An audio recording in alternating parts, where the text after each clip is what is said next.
If you're struggling with your tennis fitness, then this is the perfect video for you. Inside, my friend Dr. Mark Kovacs from the Kovacs Institute and the ITPA is going to show you the most common misconceptions around tennis fitness and what to do instead. And if you want to watch the full-length version of this awesome masterclass, as well as over 40 others with top coaches such as Rick Macy, Paul Anacone, Gigi Fernandez, Peter Freeman, Greg Lesueur, and many others, then just click the link below this video or go to tennisfilesummit.com to watch all these sessions for free from April 17th to 22nd. That's tennisfilesummit.com. Enjoy the video. G'day, I'm Dr. Mark Kovacs, excited to be talking about the misconceptions around tennis fitness.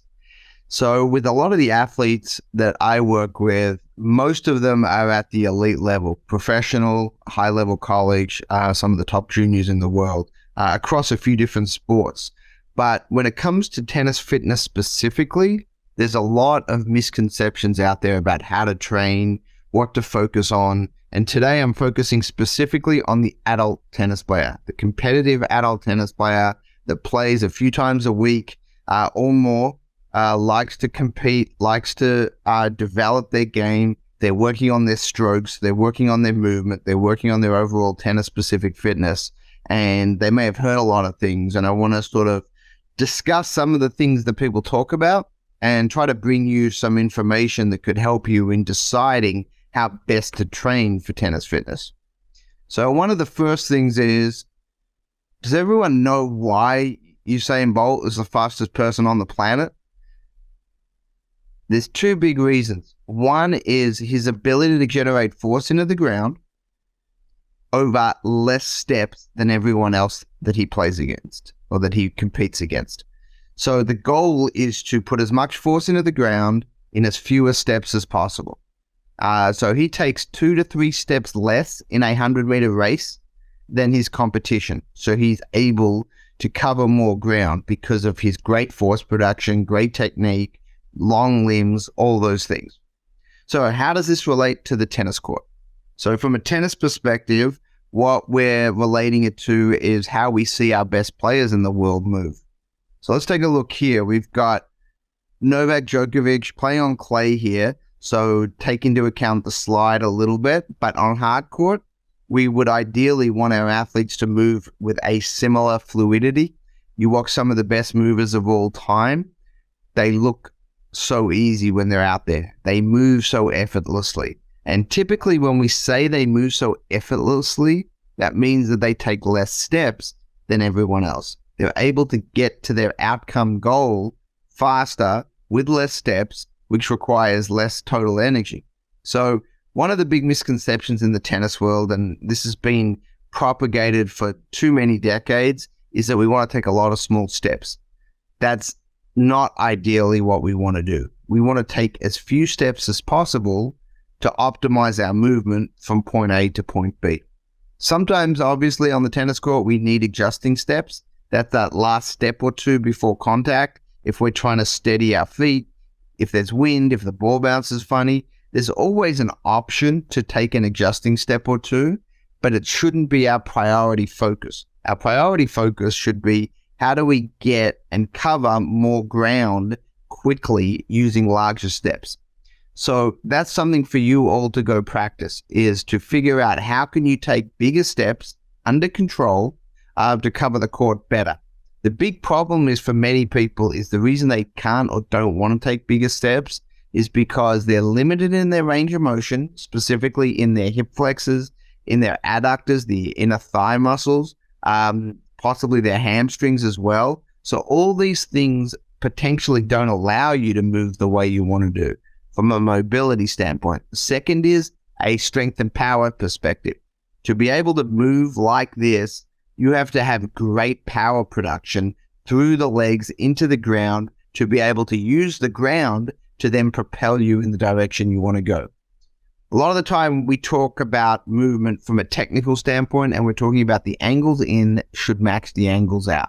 If we want to go out on a 45-degree angle, we sort of have to push into the ground on the opposing 45-degree angle.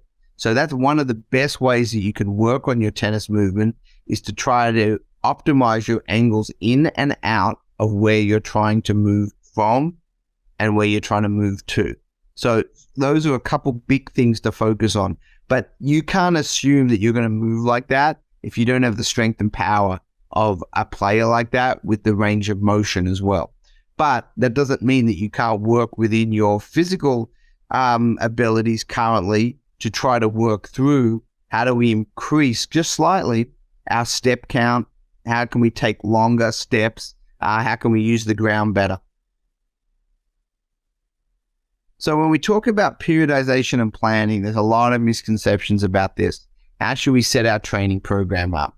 Should it be 3 days a week, 5 days a week? Should it be strength focused? Should it be movement focused? Should it be a lot of endurance? Where do we put our focus and how do we appropriately progress?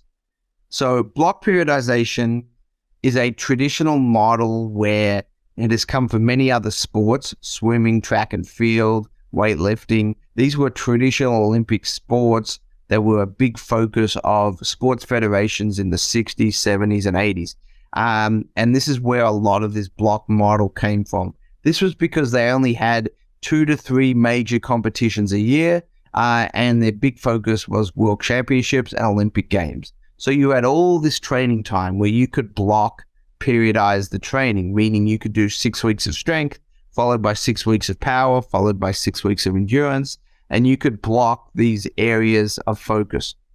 In tennis, most of us are competing nearly year-round. Working with the professional players, they have a very challenging schedule because they're on about a 10 to 11 month a year schedule of competition where they compete for 2 or 3 weeks and they come home and train for 2 or 3 weeks, then they go back out and they're doing that year-round. So at the adult level, many times you have truncated seasons where you play your league matches on a certain number of weeks, and then you may have a few weeks off. So you have to sort of structure your programming in what we would call a non-linear model, which means that you're not doing a block at this time and then a block at that time with specific focuses. What we typically program for a lot of tennis players is we'll hit the most areas of focus each week, but we will undulate or adjust our progressions based on what we're working on and what the needs are of the athlete. So for a very personalized program, something that we work with, and that's pretty much all we do, is one-on-one personalization. We spend a lot of time doing a testing battery, understanding the strengths and opportunities for improvement, and then putting together a personalized program which hits on all the major areas of focus, but it changes the volumes and intensities based on where they are in their season and how it fits within their tournament schedule. So for many of you, that may be a little more time and effort than you're used to, but it is something that is potentially doable if you know your playing schedule and you work back from your tournaments. Otherwise, if you know you sort of need to just be in sort of playing shape most of the year, what we usually do with that is we will hit a strength area on a certain day, so focus on strength, focus on power on another day, focus on tennis-specific endurance on another day, focus on mobility heavily and all the injury prevention, core training, ankle training, shoulder, hip, things like that, to make sure that you're developing the areas you need to be a tennis player. This is not general fitness focused, it's tennis-specific fitness focused. So obviously there's some areas that need to be addressed that are stressed more by hitting lots of tennis balls. And that's where you want to really try to personalize your training. If you're ready to level up your tennis game, then I want to invite you to attend Tennis Summit 2023, the world's biggest online tennis conference.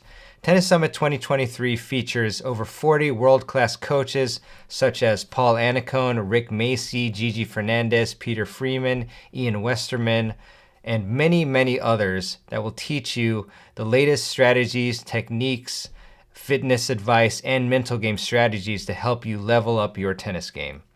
And you can watch all of these lessons for free from April 17th to 22nd. All you have to do is go to tennisfilessummit.com or click the link below this video to register for free. That's tennisfilessummit.com. I'll see you there.